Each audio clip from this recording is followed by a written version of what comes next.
आज मैं आप लोगों के बीच में आया हूं अपने देश को बचाने की अपील भी करने के लिए।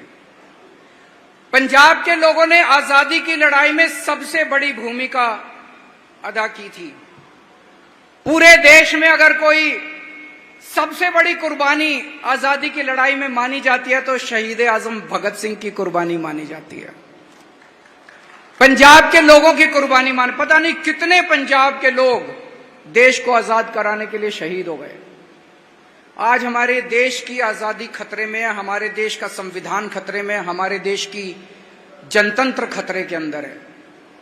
जिस तरह से आज पूरे देश मेरे को जिस तरह से गिरफ्तार किया गया, 16 मार्च को चुनाव घोषित हुए, 21 मार्च को इन्होंने मुझे गिरफ्तार कर लिया। मेरी पार्टी के मैं गिरफ्तार हूं, संजय सिंह को गिरफ्तार कर लिया, मनीष सिसोदिया को गिरफ्तार कर लिया, सतिंदर जैन को गिरफ्तार कर लिया, और फिर दिल्ली में आके मोदी जी कहते हैं आओ चुनाव लड़ते हैं।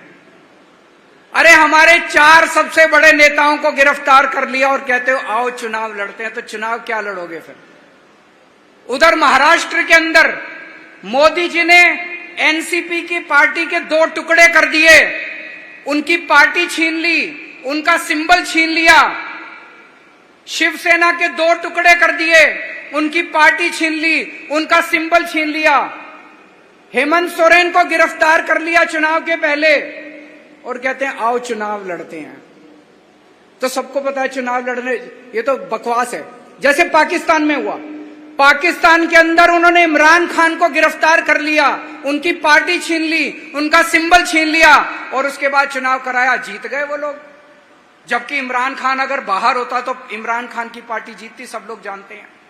बांग्लादेश के अंदर शेख हसीना ने सारे विपक्षी नेताओं को जेल में डाल दिया और उसके बाद चुनाव कराया, शेख हसीना जीत गई।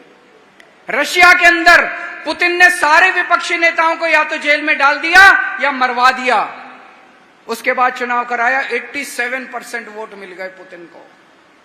हमारे देश के अंदर भी अब तानाशाही हो रही है। इसी चुनाव के अंदर इतनी पार्टियां तोड़ दी, इतने नेताओं को जेल में डाल दिया।